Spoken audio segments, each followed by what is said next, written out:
you say are the most important things when building trust with your fighters, whether for training camp, working their corners, or wrapping their hands? Wow. Yeah, see? Good one right there, man. Well, who came up with that? My office. Man, look. Longevity, no? Hey, look, I think it's a matter of time, obviously. You have to talk to your fighters with being honest, with that confidence. Make them believe in yourself. Show them that what you're doing is to protect them. Yeah. And I've seen your work. I'm sure you've seen mine. Yeah. I don't think we've had that many problems where our fighters get hurt that often. No. Honestly, because I've seen your work and you're. Well, thanks, Robert. I appreciate it. But I think to play on what you said, when you tell a fighter something and it works, and he says, oh, or you wrap the hand and he says, oh. Exactly. When you just do something that the fighter suddenly realizes that what you said is right, over time that builds the confidence. Then you go in the corner 100%. With you. And look, with my fighters, not one single fighter, every time I get ready to wrap them, not one single fighter tells me, I think it's too tight, or I think, can you tie it a little bit more? Yeah. Because they believe in the work I'm doing. Yeah. It's always giving us good results. Never a point where, they broke their hand because the wrap was too loose or because it was too tight. I know how to do it, so they believe in it. If they have the trust, there's no need.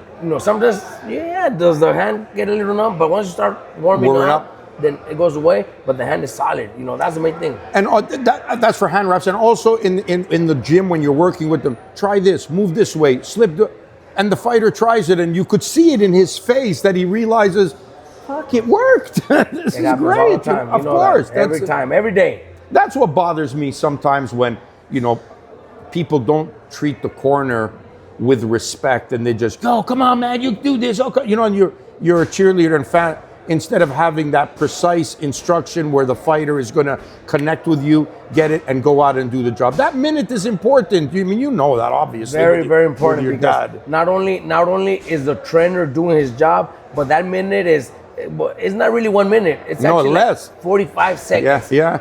And it's not just the trainer giving instructions. It's also the other two people on the sides, the one doing the Vaseline, the one put the ice back, the one giving the water.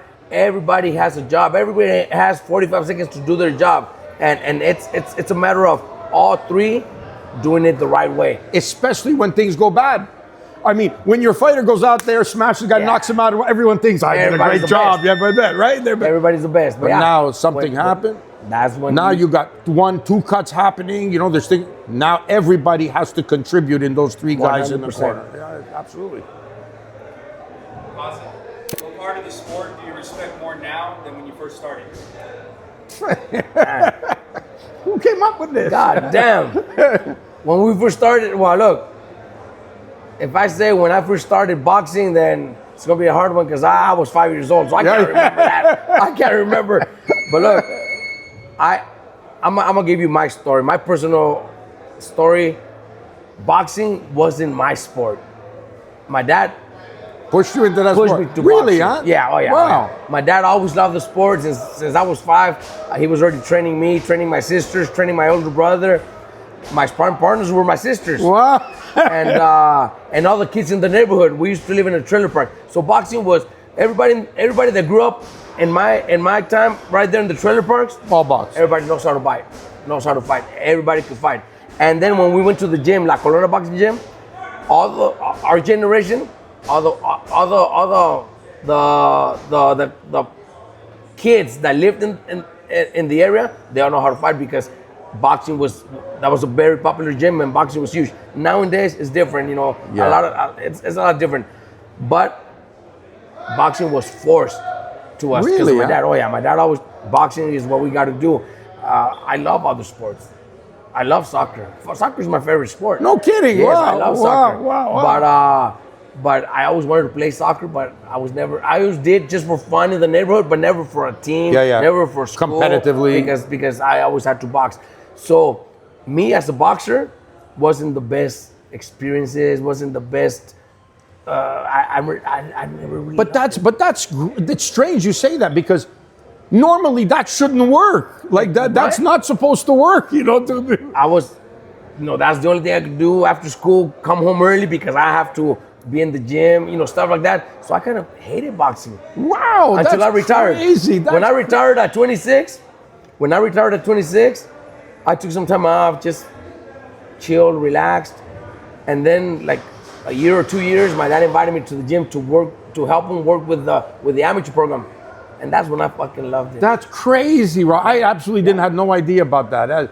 I mean, I'm not sure if I'm going to answer the question correctly as they asked it, but for me, the thing I think that bothers me more now than in the past, it was normal when I was coming up, when I started in the game, that fighters had jobs. They went to work, and at night they came into the gym and they trained. And when if a promoter was putting on a show and there was a fallout, they could call a gym. There were 10 guys ready to fight, near weight, ready to go.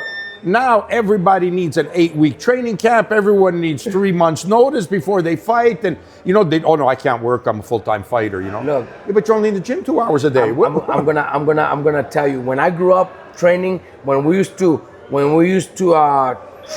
drive to LA from Oxnard to LA for sparring, it was always morning workouts. Everybody that was at the gym training and fighting, they all had jobs at night. They all had jobs, including the coaches. That's right, including the coaches. In Oxnard, we used to train in the evenings. All the pros used to train in the evenings. Because everyone had a job and a day job. Had a job. Yeah, that's Nowadays, right. look, I have a lot of talent in my gym. You see it. I have a lot of talent, 100%. A lot of young prospects. Yeah. We probably got, right now, at this moment, we have a camp house. Okay. Close by, like a few blocks from here, where all the fighters stay in the same house. Mikey, myself, we always tell them, read books, get some college classes. None of them do it. They don't do nothing. They just wait. Yeah. And if we tell them, hey, be ready because you're gonna fight in 2 weeks. Oh, well, wait, because I don't think I can make it. Right?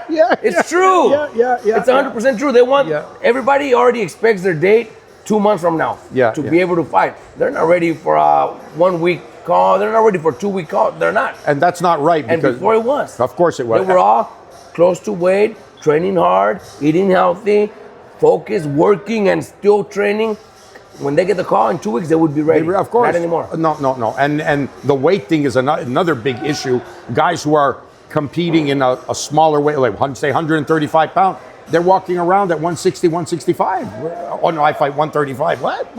And they got to do this whole weight training. We always used to be close to our weight because you never know when you're gonna get that phone call. Correct. And the only guys who really had the advance notice were the main event guys, real contenders. But even them, they sometimes just fight it. Happens. But the 4, 6, 8, but the 4, 6, 8 rounders, they're ready to go on a call, man. They were working one day and then they get a call. They fight next week. That's right.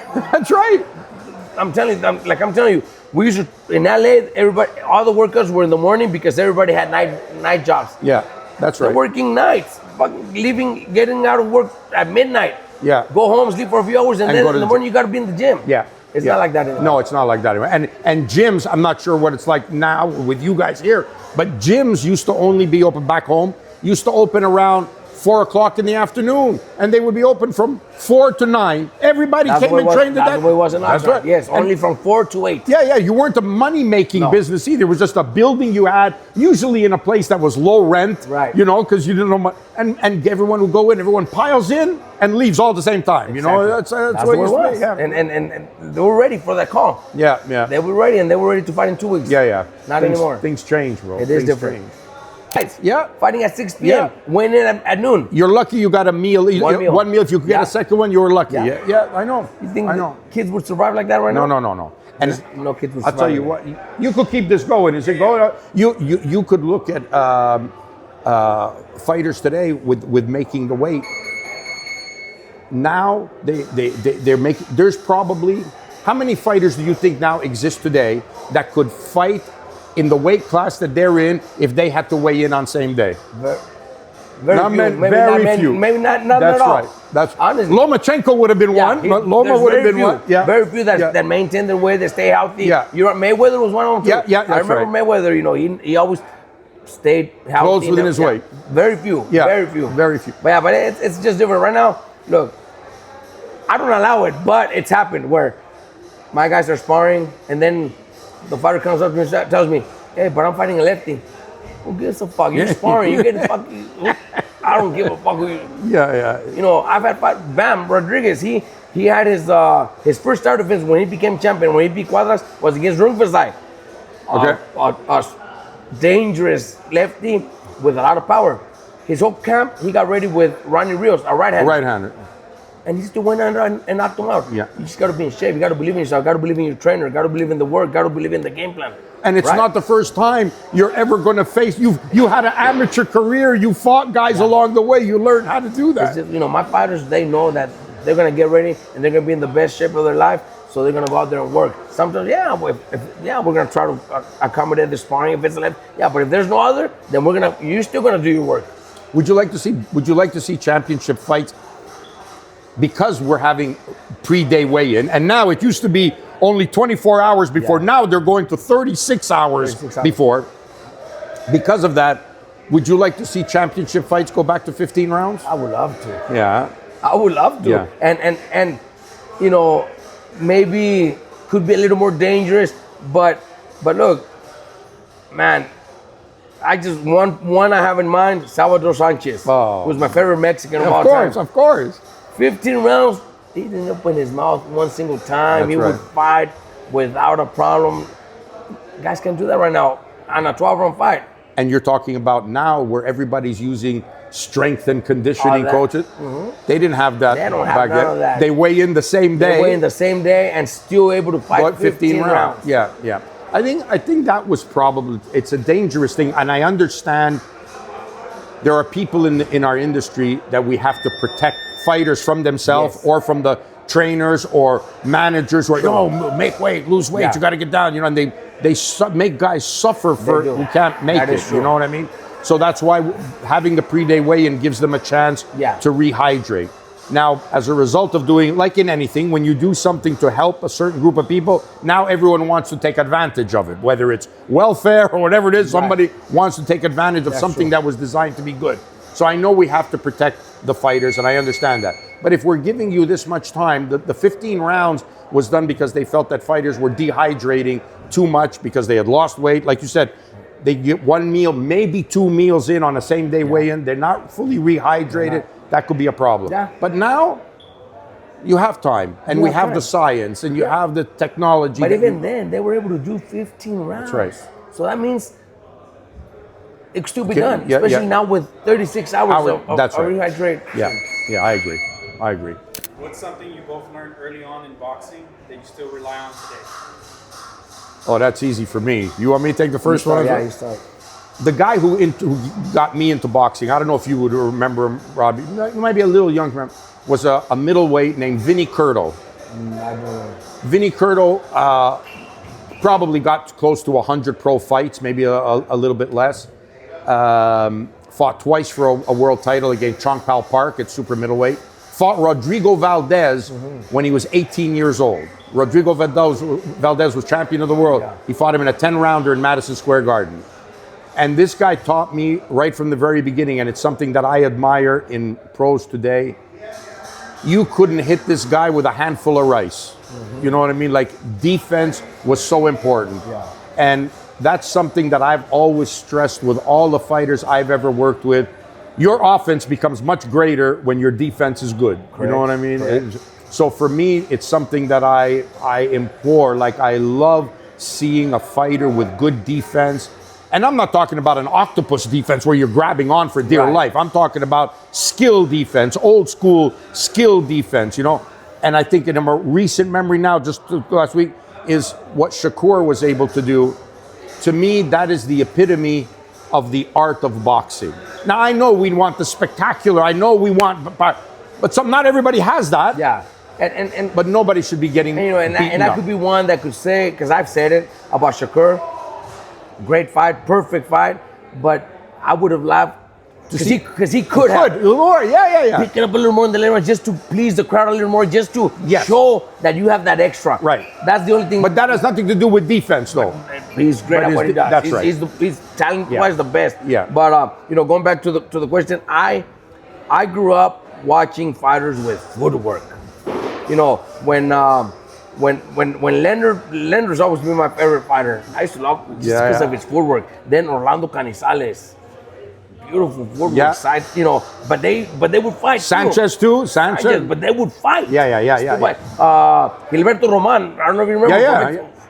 Nice footwork. Those type of, I enjoy watching. So that always brought in my attention to bring that to my fighters, but not all of them are the same. I got Bam now who fucking does it beautiful. Yeah. So, but he's natural too. So that's something that you Loma.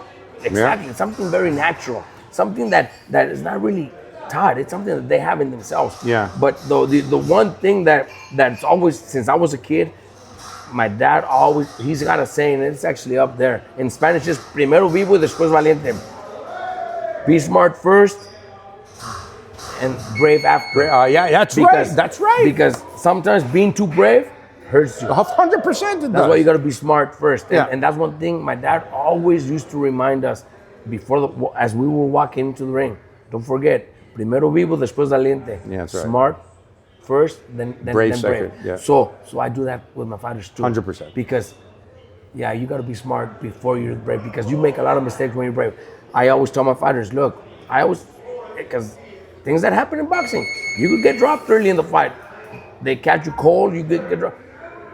You already lost that round.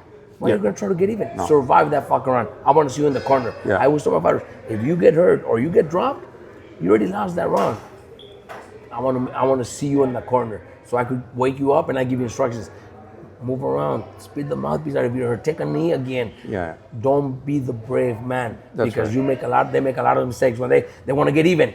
But they're already hurt. They're ready, and they want to fight. You're going to get hurt again. They're going to get hurt again.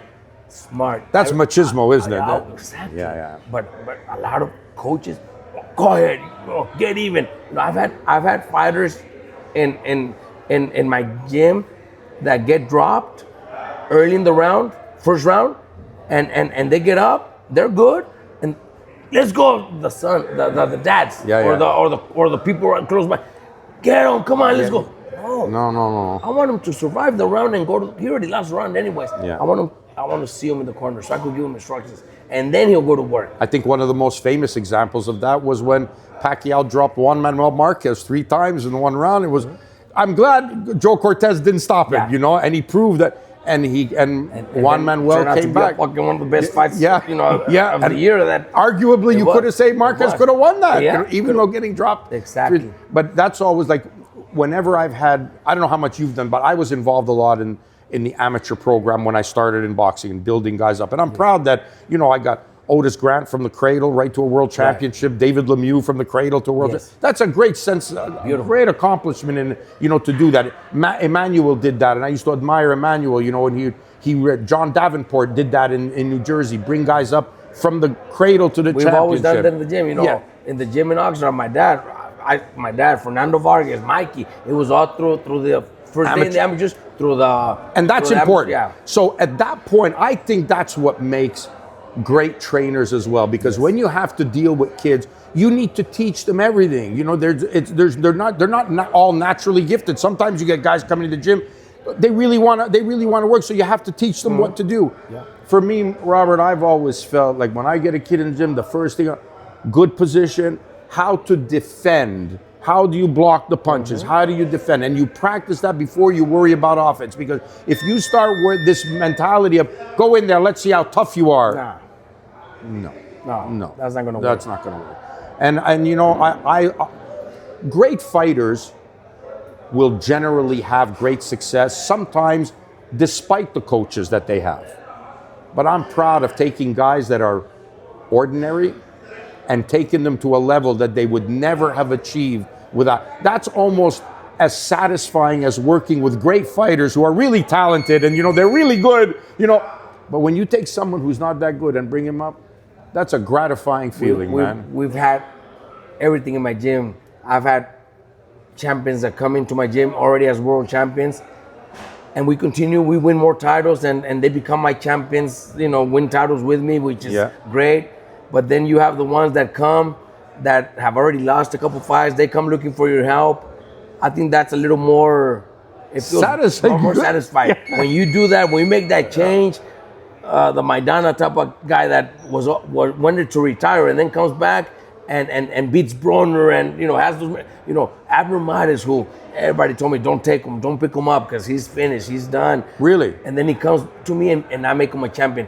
That's great, but it's still not better from when you're at the kid's first pro debut fight to become a world champion. And we've done a couple of those too. And you've done it through the amateurs. Brandon Rios, Bam Rodriguez. The pro debut, developing from taking him to Tijuana to get a win. Taking him to Mexico. Bam had his pro debut in Mexico City. Had a few fights in Tijuana. Going around and now being pound for pound one of the best fighters. That honestly, that's great. Yeah, when you know you brought him from the amateurs to his pro debut to now being one of the great. That's a great feeling, isn't it, man? That's so. And that used to be common back in the day, where guys who ran pro gyms also ran amateur gyms. They had amateur programs. Now it's almost like been segregated that amateur gyms have amateur gyms and pros have pros, and the two don't mix. And that I think is hurtful, and I think it hurts the amateurs as well because they don't get to see the guys who graduated to that level. I came from that, Exactly. They came from that program, and I think that's important. It is very important, and that's why I still keep my amateur program. 100%. I have a big amateur program. We do our tournaments. We just did this last year's national tournament, national PAL tournament in Oxnard, and my team got the team trophy, best team in the nation. That's great. Yeah, so we have a lot of young, talented fighters that have a bright future. So that's the way it is. That's the way I started, from the amateur program in Oxnard with Fernando Vargas, with then followed with Mikey and stuff like that. We had a big amateur program in Oxnard that my dad was running. Then I started running there. Then now I'm here in Riverside. But it's the same thing. We want to keep that amateur program going. And for me, as a company, we support the amateur gyms. Like I help the amateur gym. Perfect. Sometimes the pros, can I have free stuff? No, you can't have free stuff. You're making money.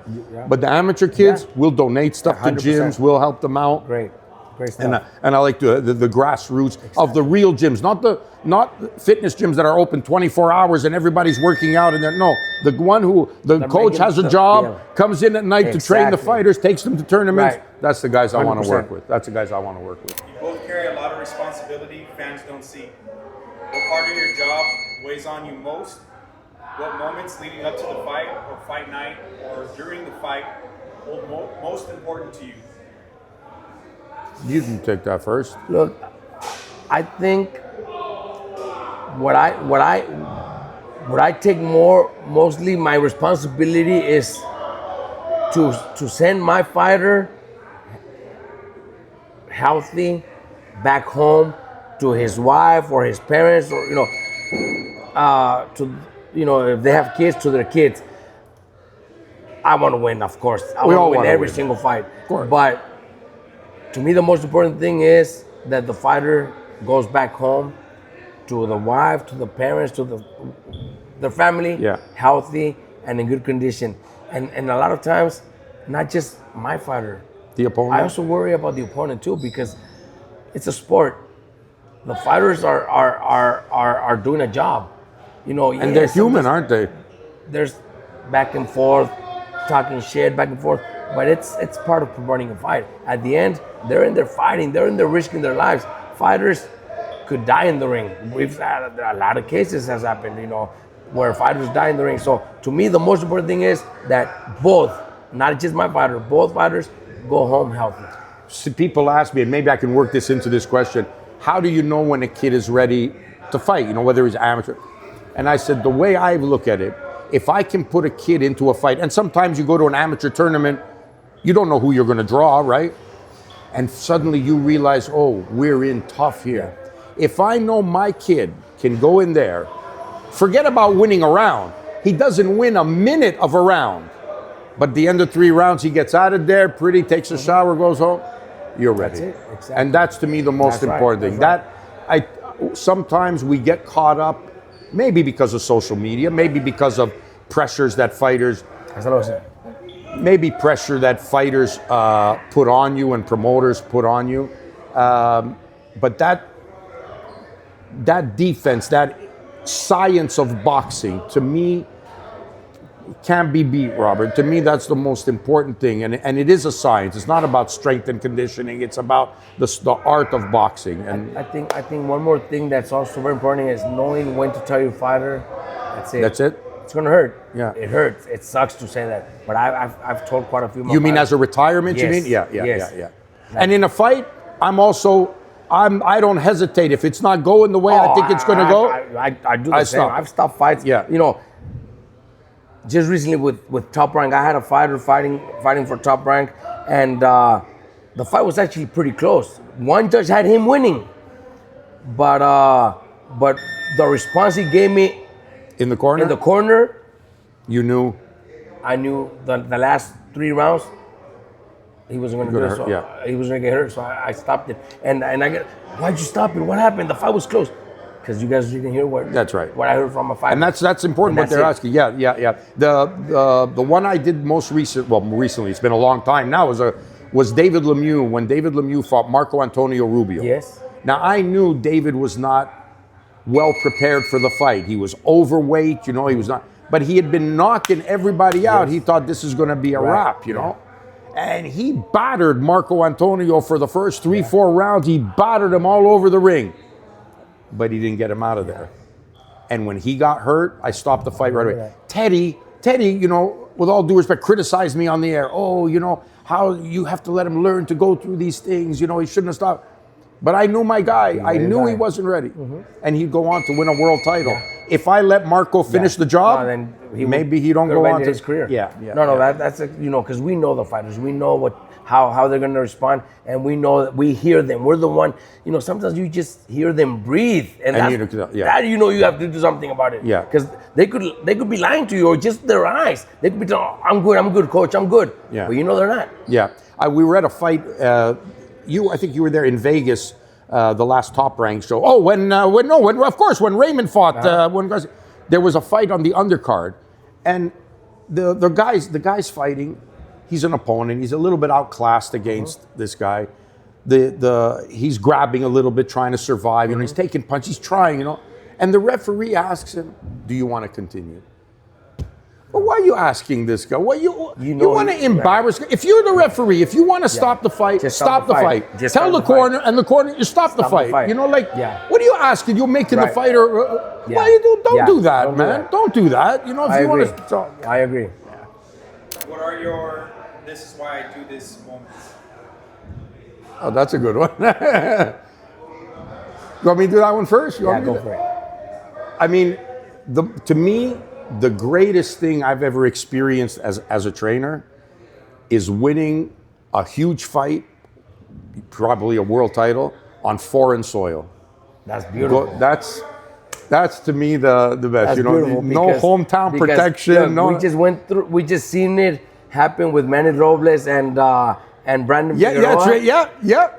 And my first world champion, Stevie Luevano, was on the road.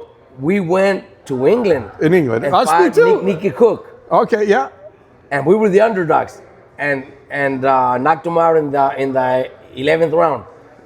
That was my first world champion, Stevie Luevano. So it gave me a lot of flashbacks and reminded me a lot, the way this happened with Figueroa and Manny Robles, the coach, the way they jumped in the ring. It gave me so much, because that's what happened to me when I had my first world champion, Stevie Luevano, going on the road. That was on the road is the best. Sometimes, you're the underdog. My second world champion, Brian Viloria, was the underdog against Archie Solis, who had 11 straight title defenses, and he was the underdog. But it was in the Philippines, which was pretty much his hometown, in Viloria's hometown. So that didn't feel, going on the road to the all the crowds against you. Yes, another country.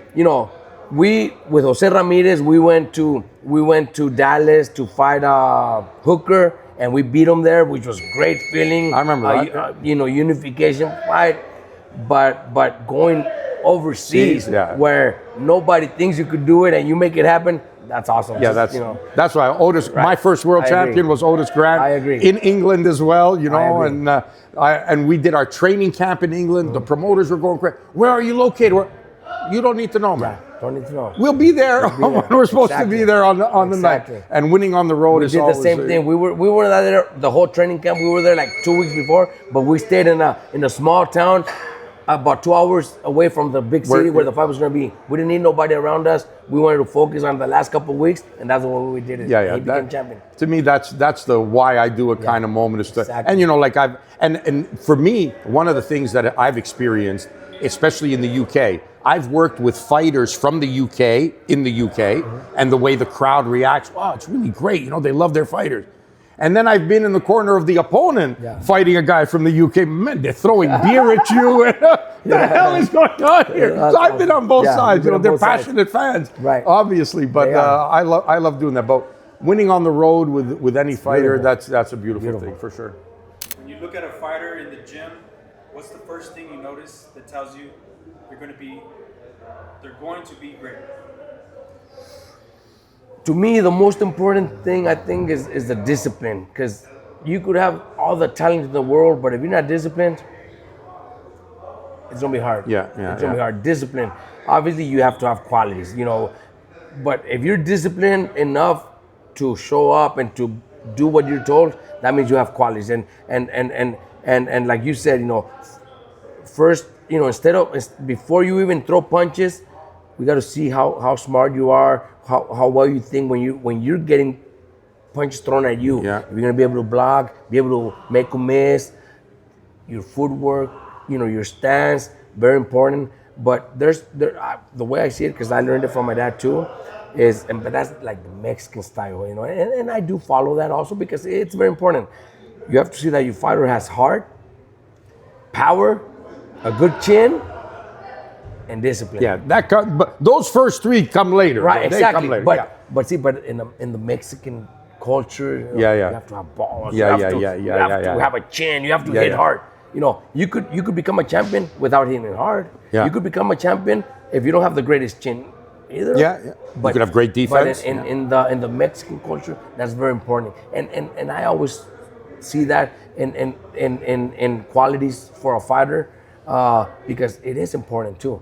But the discipline to me is the most important. A defensive fighter is beautiful too. You know, they could win fights so easy, just like we seen Shakur beat Teofimo, which was supposed to be a very exciting fight, and he made it look easy. Because of his style, his defense, his speed.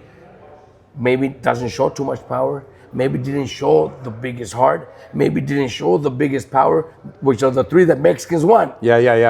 Maybe he didn't show those three, but he still showed one that was beautiful. Enough to win Just big. The skills itself was enough. He didn't need, and that's another thing. And he didn't need none of those other three. That's right. That's the important So you don't have to have those three to become great. No. But us in the Mexican culture, we want to see it in our fighters. I know, but you know, if your fighter's having to show heart, chin, and determination in his first 4-round fight, but you got a long career ahead of you, bro. You got a long career ahead of you. You know, that's for me the thing about a fighter when a kid comes into the gym, and I'm talking brand new, right? Like, I show him how to stand. If he gets it the first time I show him, I say, oh, that's not bad. He got it pretty good. Then there's other guys. You show them something. You turn your back, and they're still doing it wrong. You show them again, they don't get it as quick, you know? That kind of tells you a little bit of what you're dealing with. We see that every day in the gym. Yeah, sure. With the little kids we have, you know, some that are serious about it, but some that just come to have fun, which is also good. Parents want to keep them in the gym instead of the streets, instead of, you know, right now, video games and all that, social media. They're in the gym for a couple hours, which is good also. Not everybody's going to be a fighter. Not everybody's going to be a world champion, but you see it right away. You see the ones that really want to do it. And they keep coming back. They keep coming back that are really, you tell them what to do and they keep practicing. You turn around, like you said, and they're still doing it. Yeah. But then there's those that they're flipping, jumping around and doing things that they were not told to do. Yeah. You can see it right away. Yeah. You know, it's funny you mentioned that because I have a saying that we put in our rival gyms, in my gym. Learning is not the enemy of fun. Learning is not the enemy of fun. And I think kids and all of us, even as us adults, we're interested in things when we learn something when you're having a conversation with Have fun someone doing and it. someone tells you something that you didn't know. Yeah. You like Yeah. learning, Yeah. right? It's enjoyable. Exactly. When you're talking to somebody that you're not learning anything from, you don't enjoy it. Exactly. So and kids like that. They want to learn, Yeah. you know, and that's something that I've always applied in the gym. And when I see the kid, especially the bad kid, who just can't get it, but he keeps trying, and I make him part of the gym. I make him part of the team because he keeps coming back every day. back. The other kids are better than him, but he keeps coming. coming back. This is your home, bro. Yeah. Don't worry. It's not only for the 100%. great fighters. I keep him as part of the That is team. true. Yeah, yeah. Is there a habit or mindset you've seen in old school boxers that you wish newer or up and coming fighters understood? Yeah, The discipline, the conditioning, the dedication to the sport, because we said it, 15 rounds, nonstop, wouldn't even open their mouth. That just, yeah. it's a big difference. And I think would like that from a lot of, even as pros, not even amateurs, but even as pros, we have 20, 30 plus fighters with so much talent, but you see that little trying to get away with working hard, or you put them in the bag and you see them that's already something negative. yeah. These guys have, to be great. These guys doing 15 rounds, you think they were cheating? No. None of them were. No. That's a big difference, That's a big difference there. Yeah, I think, and I mean, I know that fighters, it's a tough sport, and fighters want to get paid, and they should. They should get paid because TV's paying, promoters are paying. Promoters aren't making enough. Well, publicize the event better. Put out the posters you need to put out. Do the publicity you need to do to put asses in the seat and not just rely on what TV's giving you to put the event on. Okay, but I understand fighters want to get paid, and it's a dangerous sport. But it seems like now everybody is worried about their legacy and how much money they make and the shortcuts they can take. What is the quickest route to there and the safest route? They don't take the same chances as we took before. Like, there's not an example, I think, today that you can give, not of 2 fighters, but of 5 fighters who competed against each other multiple times that you can give today as Leonard, Hearns, Duran, Hagler, and Benitez. There's none. There's no 5 guys today that have Which fought. welterweight right now would have beat Hearns? Maybe Haney? I don't think so. Who else? Bro, I don't Right? see anybody beating the guys I just mentioned. to you. Exactly. Yeah. Exactly. Yeah. I always said At 60 right now, who would beat Hagler? I always used to tell Loma, I said, there's one guy I would want to see you fight, and that would have been Sanchez. Oh, fuck. At featherweight, that's to me that's artistry, bro. That's artistry. Yeah, and how much would we have loved to see Loma in that time to compete against somebody like Sanchez? Yeah. Right? And even then, he fought Gomez, he fought Little Red twice. At 23. Yeah. At 23, before 23, because he passed at 23. At 23, that's right. And here's something people don't know. Lopez held the title for like 2.5 years. He made 8 title defenses. Yeah. 8. He was on TV every week. He made 8 titles before losing. Yeah. Well, Sanchez was one of them, all right? But 8. Again, we don't see that today, true. We don't see And that. I know we want to keep fighters safe, and I get how difficult it is, but look at the career you had. Look at the career Buddy had.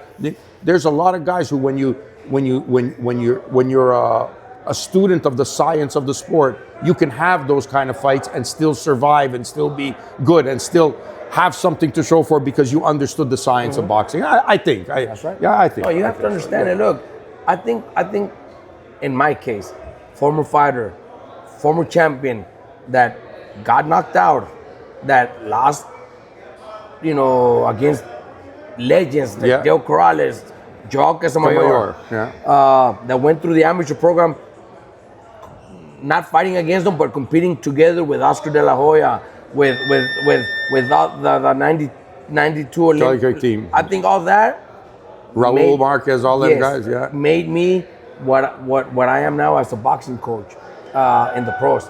I think that has helped me so much. But then you see other boxers that were Olympians, that were world champions, can't be coaches. No, that's right.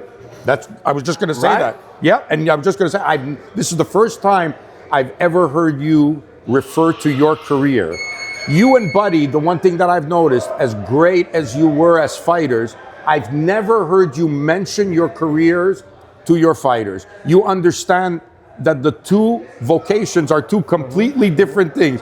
Fighter and coach is two different things. Different. You're not just a great coach because you were a great fighter. You learned to become a great coach. Exactly. And the experiences as a fighter that I went through, I use them to help me. Yeah. But a lot of fighters don't do that when they become. They want. Most of them want their fighters to fight the same way that they used to. Yeah. Or train the same. No, everybody's different. Everybody has a different style. We have to talk to them different. Of course. Everything changes. What came to you naturally maybe doesn't come naturally to it. So how do you give him that message? Exactly. You know, I really respect that, Rob, of you and Buddy. And the Buddy never says he'll tell stories sometimes when we're all bullshitting like we all do. But when he talks to a fighter, you wouldn't know if you didn't know history of boxing. You wouldn't know Buddy was a former fighter and a former world champion.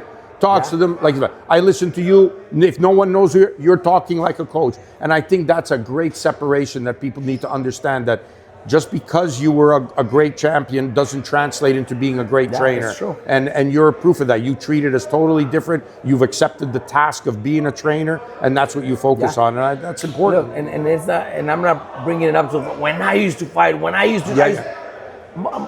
These guys were not even born. My last fight was in 2001. Yeah, some of these guys weren't even born. They Yeah. don't even know. Well, they know maybe because they look see it up. video, pictures, and everything. Yeah. But yeah, I don't need to remind them or tell them because now I'm the coach. Yeah. I'm not a fighter. Yeah, and they don't. And when they respect you for the job you're doing as a coach. 100%. Of course, they respect as a fighter, but you're doing good work for them as a 100%. coach. So, yeah. When you look at today's fighters, who has the potential to be remembered as one of the all-time greats? You or me? Now active? Now. Man, well, obviously, I could go from the top 3 or 4 pound for pound fighters, and that's Usyk will be one of the all-time greats. Yeah. 100%. Inoue also. And who? Inoue. Yeah. I think he's already proved it, and he still has a few years left. I think my fighter Bam, who is getting, he's only 26, so he's got a few years left. I think by the time he does, he will be one of the all-time greats, especially in the smaller weight classes. Who else can we mention? We have fighters like Haney, who's doing really good right now. Shakur could be one of the all-time greats. He's up there. I think Haney is talented, but he's already had a few setbacks, a few not too good performances that we could probably excuse from saying that if he continues doing great in the future. But if we see something, something negative in the next couple of fights, then he might not be an all-time great. I think Shakur will be. I didn't want to. I'm glad you said it first because I work with him. So, but I can. I'm his cut man. No, I'm not involved in the training part of it. I talk to him. I tell him what I think of him as a fighter. But when I gave this example leading up to the last fight, if you take somebody like Floyd or Roy or Ali, 3 outstanding legends of boxing, but they all had a unique style of their own. Correct. That you can't teach to somebody else, right? Like that was for them. Yes. They had success making mistakes, especially Roy and Ali. Like they did things that were completely wrong and got away with it. Right? And got away with it. Did things wrong, got away with it. When you think of boxing from a purist perspective, Shakur is the Bible of boxing. Yes. His position, his stance, it's like everything you would do when you're trying to draw a fighter. When you want to do the perfect fighter. The perfect fighter, that's him. If he continues, he'll be part of that all-time legacy because of that. And he will last longer. He will last longer. Even when his reflexes or age catches up a little bit, he'll still last longer because the technique is so good, which is why Hopkins was able to have the run that he had, because he had. You watch Hopkins fight when he was 48 and watch him when he was 28. It's the same thing. The same technique. And that I think is important, So I have Shakur's up there. He will be up there. And now with Usyk being at the age that I think he already is. Yeah, he is. I think he already is. Okay, so here I'll go one question further. There's 3 guys in the history of the heavyweight division that I would make as a slight betting favorite over Usyk? 3 guys. Who would those 3 be? I have 3 guys in my head. 3 guys that you'd say he's the slight betting favorite going in. Usyk would be the underdog. Is Lennox Lewis one? Yes, he is. Go, my man. Yeah, Lennox is one. Okay. Because of Lennox the is power. one. How about Tyson?